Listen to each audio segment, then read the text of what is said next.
in this building. Thank you to all of you for all of your hard work, and all of our friends who are with us today. So there's a lot going on this afternoon, and some members needed to get out of town quickly. But I appreciate the members of the House Democratic Caucus who've taken a moment to be here this afternoon. And want to just, you're going to hear from several members here in a moment. Just by way of introduction, I'm Chris Turner. I'm a state representative in House District 101, that's Arlington and Grand Prairie. I have the privilege of serving as chair of the Texas House Democratic Caucus. And this session, I think, has been defined by what could have been versus what actually happened. And this is a session where we should have been dealing with the effects of a global pandemic that left nearly 50,000 Texans dead, where we should have been dealing with the aftermath of a devastating winter storm that left millions of our constituents without power, without running water, cost the lives of more than 200 Texans. And instead, while those issues were addressed at times, incompletely in our view, this session was defined by extremism, by needless legislation that panders to the far right of the Republican Party. And so whether it was guns or abortion or vote suppression or divisive issues like so-called critical race theory legislation, Republicans missed the mark in dealing with the issues that really matter to Texans.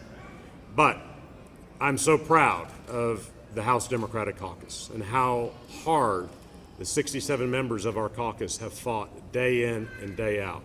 Now, the 67 members of our caucus are getting a lot of praise, rightfully, for what's happened over the last 24 hours in this building.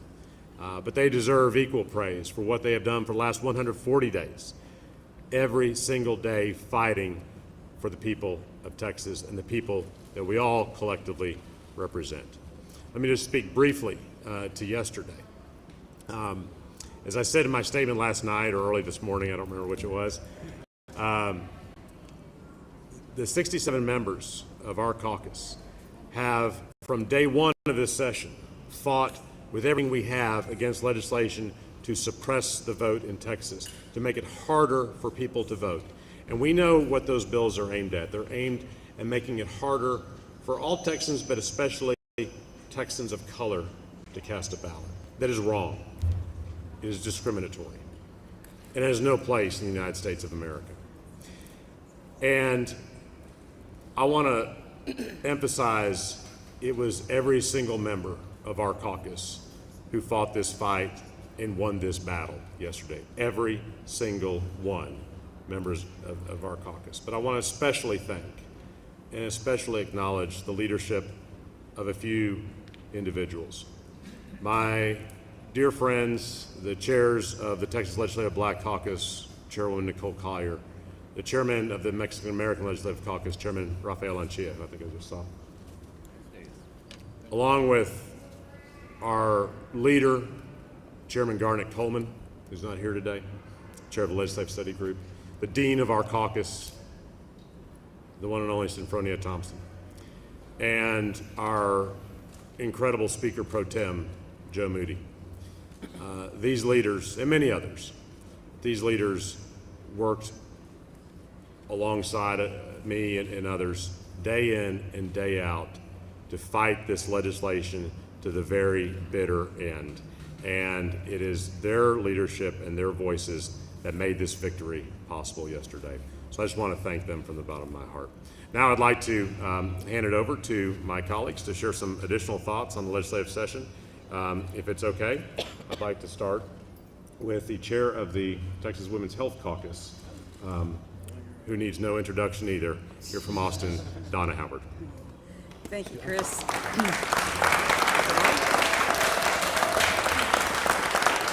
Well, I want to echo what Chris said. This is a phenomenal group of people to be working with, and having been here since a special election in 2006, I've seen several legislative sessions, and I think we can all pretty much agree that this has been one of the most brutal that any of us have been involved with. I refer to it as an Austin rep as a whack-a-mole session, and that every time I turned around there was something egregious being done about local control and impacting what local governments are able to do to manage their own communities. We also saw a lot of targeting of people who are the backbone of our communities, the working people of our communities. And luckily we were able to fend off some of the legislation that was the most egregious, that would even prevent 10-minute water breaks for these folks that are out there doing back-breaking work to support the infrastructure of our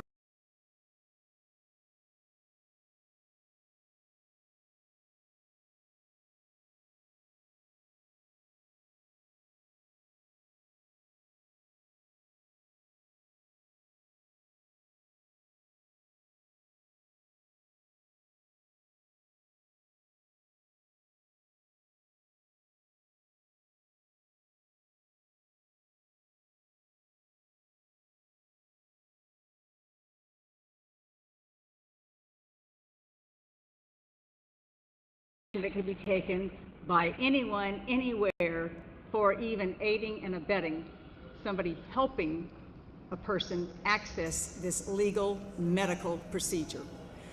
It is beyond frivolous lawsuits. It's the frivolous of all frivolous lawsuits. So we were able to get some leverage, but we were not able to, with the numbers that we have, to keep this this legislation that's anti-woman, anti-choice legislation from going forward. And as Chris mentioned, this is at the very time that we are still, it's hard to imagine because we don't all have our masks on now, luckily, we've not had to, but we're still in the midst of a pandemic where people need access to health care. And the fact is that we still have large numbers of Texans who do not have that access. And even though this legislation I'm discussing was about abortion, abortion is health care, and the clinics and the programs that deliver these services are being harassed out of existence when they also provide well woman checks and all kinds of other necessary health care to women who have no other options to get this health care. So I'm very proud of all of these people behind me and all that are not here with us today. We did work as a team. There was so much going on this session. It was a continual effort on our part to try to push back on some of the most egregious legislation that I have ever seen come to this Capitol. So I'm grateful for them, and I don't know who I'm turning it over to, but and I am proud to introduce my friend and colleague, Speaker Moody.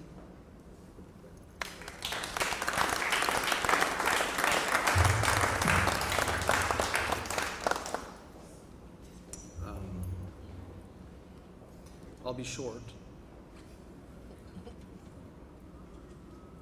This has been a difficult session in many ways. For those of us from El Paso, the lens that sits over our eyes changed forever on August 3rd, 2019. And this is the first time we've been back in this building since then. And I was hopeful, I was encouraged that maybe, perhaps even knowing the political realities of the state of Texas and the politics of this building, that common sense could break through, that we could actually achieve safety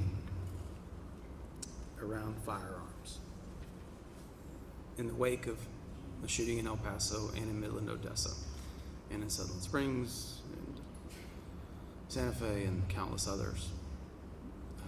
But unfortunately, the only answer we had this session was more guns. And at some point, we have to break through the politics of absolutism and understand that people of the state of Texas, no matter what political stripes they are, believe in background checks. They believe in training. They believe in safe storage. They also believe it is bizarre to walk around with a assault rifle slung over your back. That's what most of Texans believe. Doesn't matter what party they affiliate themselves with. But here we are. Another session gone by and nothing to show for it in terms of safety. But I'll say this, much like all of the causes that that I have fought for and these good folks have fought for since they walked in this building and been honored to be a representative, we know that this isn't about one session. This isn't about a moment, this is about a movement. And that lens over my eye is never going to change. And neither is my desire to create a safer Texas. Thank you.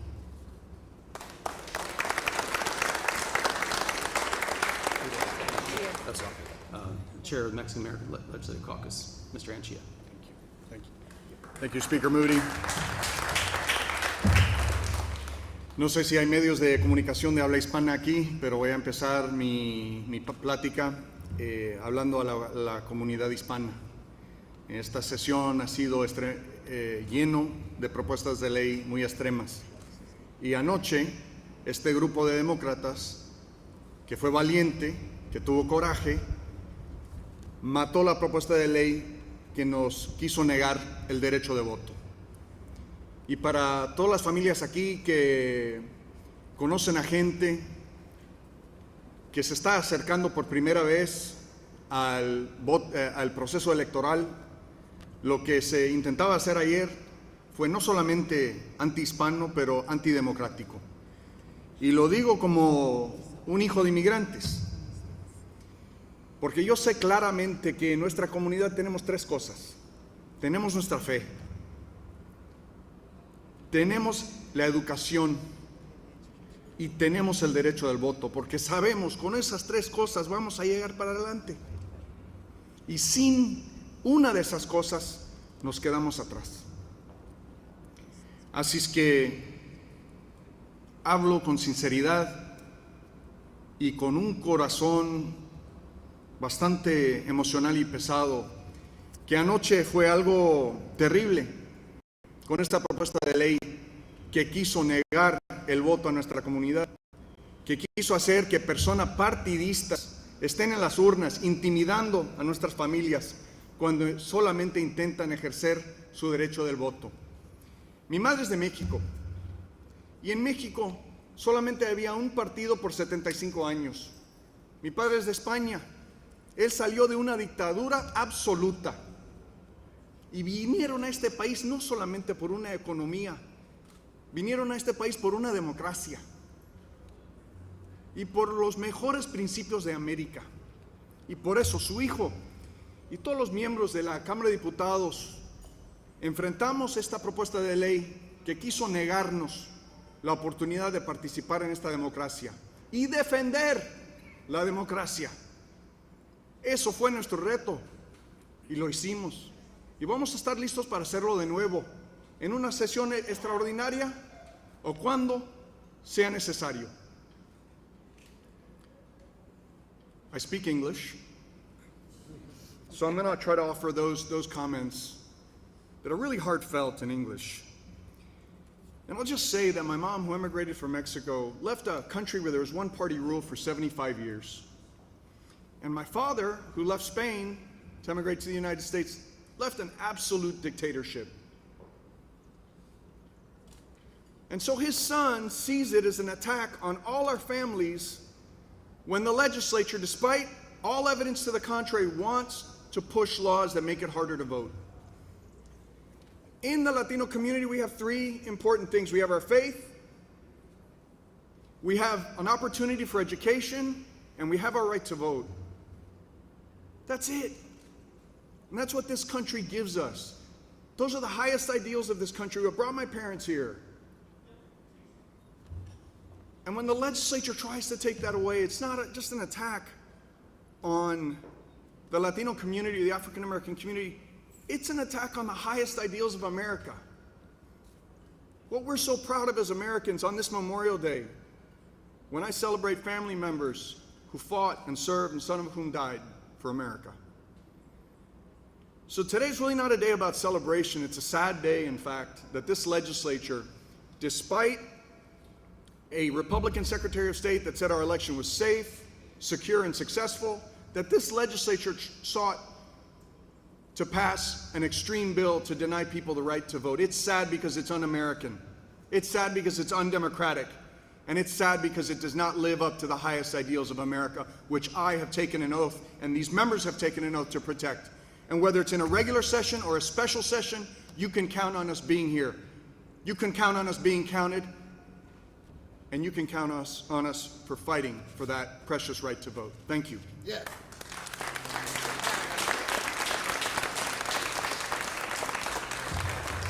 Thank you so much. I'm Gene Wu from Houston. This is my fifth session, and I would agree, along with many of my colleagues, is this is by far the absolute worst session that I've ever been a part of. And some of this, as you will hear from commentators, is that, look, Republicans held on to their seats in 2020, and there are going to be political consequences. But we just never expected them to go this far off, to go this far off the edge, to take up items and pass items in past sessions that we overwhelmingly voted down. But also to do that in the face of public outcry to do the opposite. Our nation has been racked with mass shooting after mass shooting after mass shooting. The public demands some type of action. This body, this government, the Republicans did the opposite. During this COVID pandemic, we have people around the nation cry out that the healthcare system does not work for the average American anymore. It only benefits their corporate leaders and the stockholders. It does not help average Americans. Do we make things better? No. In my own community, the Asian American community is crying out because of the rapidly increasing number of anti-Asian hate crimes around the nation and in this state. And we passed through a resolution, just a simple resolution, acknowledging that that fear, that pain was real. And we could not get that passed. Despite that resolution moving out of our House unanimously, the Senate simply said it wasn't important to us. I want every Asian American in the state to hear this, that our pain, our suffering, our continual attacks are not important to Texas Republicans and not important to Lieutenant Governor. And issue after issue along this line, we have done polling, we have asked our constituents, we have talked to people. The public demands action, and the legislature provides a show. And this last bill, SB 7 from last night, was the worst. This, for me, was a personal attack on my community, because I represent a community of immigrants, of people who need help voting, people who don't necessarily speak English that well, people who are old, people who are disabled, people who have illnesses, people who have to work long hours. This was a direct attack on my community. At the same time, around the nation, Americans across the partisanship spectrum have said, we want our elections to be secure, but we want it easier for people to vote. We're enjoying being able to go and vote the way we want to vote, and we do the opposite. And I'll tell you what is the cause of this. Donald Trump has rotted the brains of Texas. Because all these things, from the crazy conspiratorial legislation about critical race theory, or that windmills give you cancer, or anything else like that, we know that there is one source for this type of legislation, and it is the mouth of Donald Trump. And what I will call on Texans is this. This entire state's government needs chemotherapy. This entire state's government needs to be purged of Donald Trump and all his effects. And there is only one way to do that, and that is for you to vote and be active and be engaged. And we need to take action in 2022.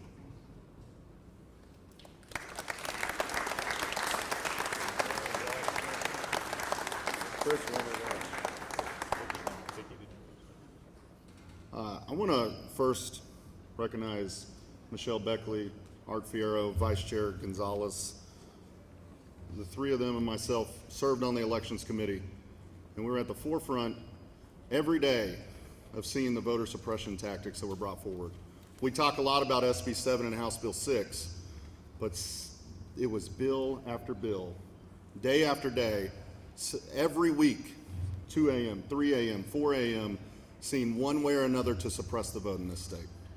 They say everything is bigger in Texas. If Senate Bill 7 had passed last night, that would have been true for voter suppression too.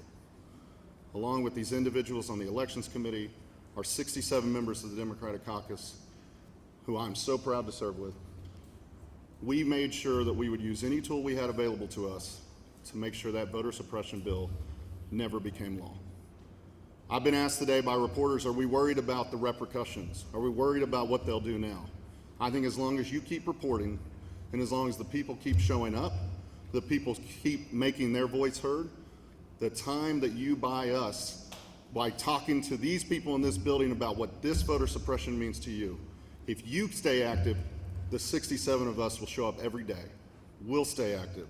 We'll make sure every day that we fight and we do everything that we can, whether that's showing up in committee and fighting and calling points of order and making changes to these bills, or it's walking out to break quorum. Anything that we can do, we will continue to do to make sure that the right to vote is not infringed upon in this state. That's our message. That's the line that we will draw. This is the Alamo, I was told yesterday. This is Texas, this is the Alamo. We will do everything we can to stop voter suppression, even though we're outnumbered. But with all of you out there making your voice heard, we are louder, we can be bigger, we can be stronger, and we can stop it. If the governor wants to help the state of Texas, don't make threats about voter suppression bills in a special. Call us back to pass Medicaid expansion, and let's truly help the people of Texas. Thank you so much.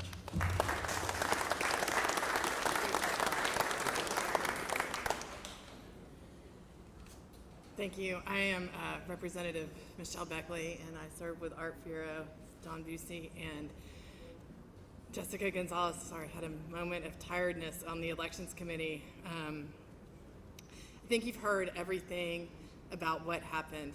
What I'm going to ask, I'm asking Joe Biden, you need to help Texas. We have done everything we can. The Democratic senators, you need to pass the voter bills, H.R. 1 and H.R. 4. And everybody in Texas, because I know my people in my district and all of our districts, 29 million of you are affected by this bill, no matter what color you are. Others are just attacked more than others. Become a VDR and register voters. Make a plan. Register 5 voters a week. If every single person that is listening to this does this, we can overcome this and correct the harm that has been done in this session. That is what we have. We are looking forward to 2022, and we need your help. Thank you.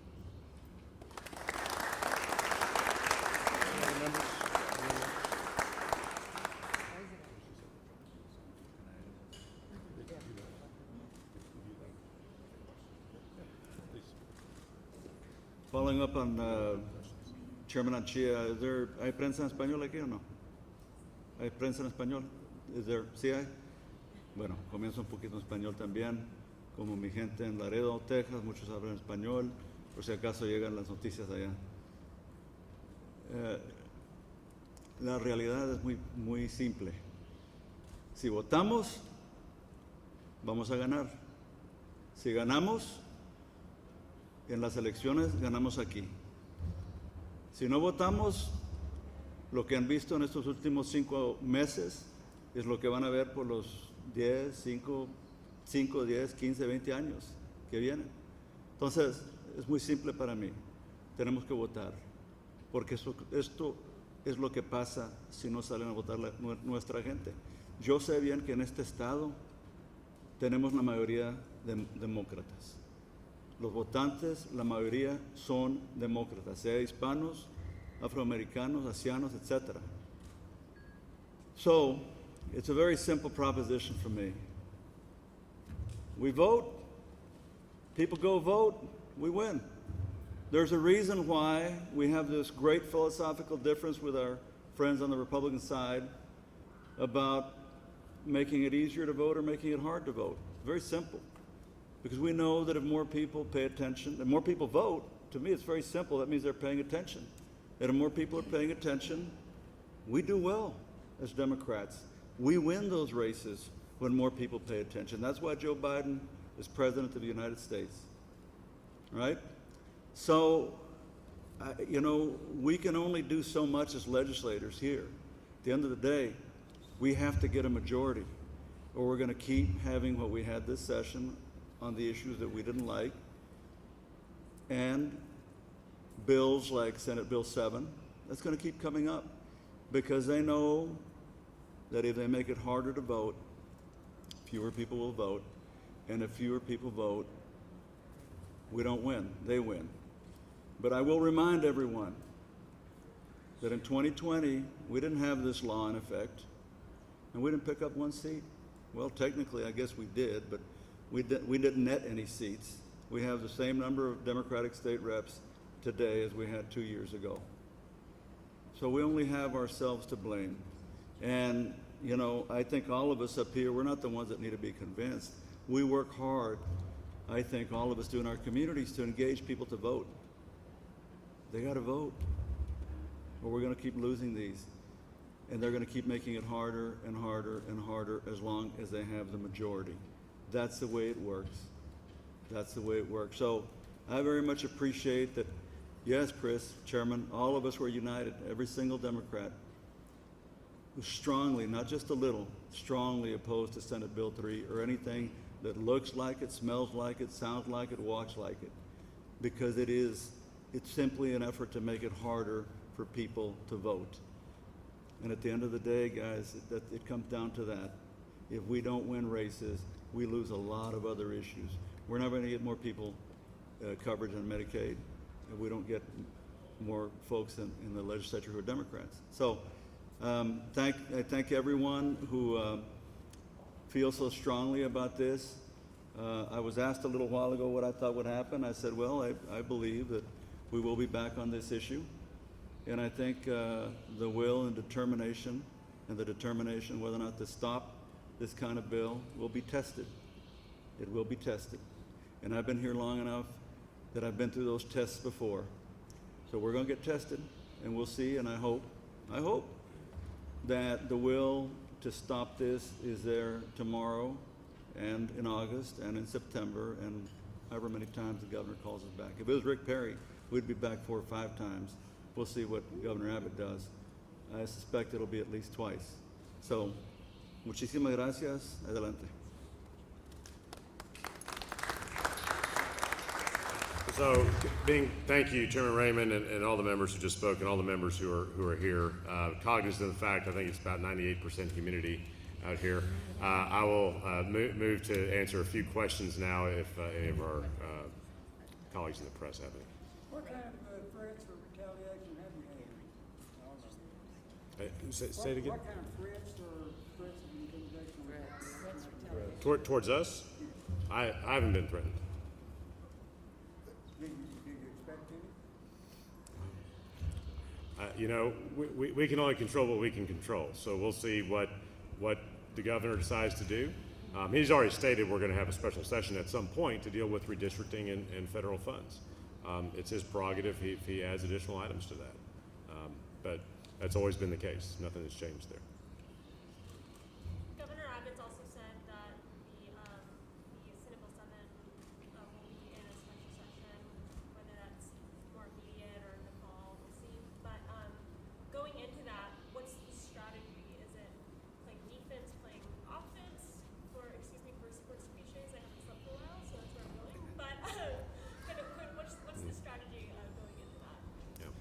Well, Eleanor, we'll see what the governor decides to do, and then we'll make our plans accordingly. I mean, most of the members here have dealt with special sessions before, and clearly, in any special session, the governor gets to set the agenda.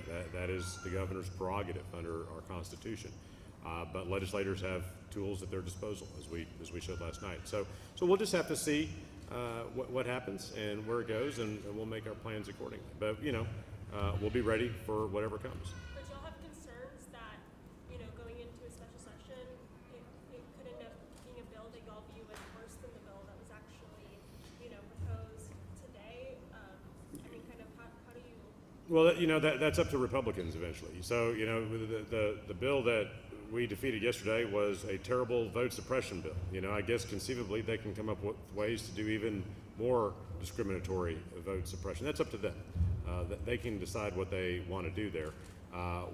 If they're ready to work in good faith and try to address real issues, then we're ready to always do that on any issue, whether it's elections or anything else. But that's ultimately up to them. That's not our decision. The governor announced he's going to veto Article 10 of the budget that funds the legislature. He said no pay for those who abandon their responsibilities. You want to appropriate it too? I will defer to any members of our the House Appropriations Committee who have more expertise in that area than I do, Representative Howard. What do you make of that? What do you see that as? Well, I mean, if you just take it for face value, if you defund the legislature, you basically have a monarchy because you are eliminating that branch of government that represents the people. That being said, if you look at what that article covers, not only is it our offices, it's all of the people who work in our offices. It's House administration and all of the people that work in those offices. It's the legislative reference library and the librarians there. It's legislative council, the people who actually are going to be drafting maps and helping us with redistricting. They would no longer exist to provide that assistance. It's the legislative budget board that provides all of the information we need for our budget. So I find it to be a rather ridiculous statement to have made. Do you see it as a way to entice lawmakers back to perhaps consider bills that y'all don't want to pass before the funding runs out? It's hard for me to think that there's any true effort at leveraging saying that we will defund the branch of government that represents the people in order to get y'all to represent the people. It's just, it's nonsensical. I can't even respond to it. Last question. Yes, would y'all consider another walkout during the special session? Dave, as I've always said, whether it's the beginning of a session, end of a session, a special session, whatever the case may be, our caucus is always going to have all options at our disposal. And I'll just leave it at that. Would you also comment on Governor Abbott's threat to veto Article 10? Okay, well, that was two questions, but since we know each other a long time. Look, I can't say it any better than Representative Howard just did. But our Constitution provides for three branches of government, equal branches of government. And the executive doesn't get to trump the legislative branch. And so any attempt to veto the appropriations or defund the legislative branch, as you said, is absurd. And so I don't think the legislature is going to stand for that. Republicans, Democrats, House, Senate, that's not going to be tolerated. Thank you all very much. Thank you all for coming. Thanks for all your work.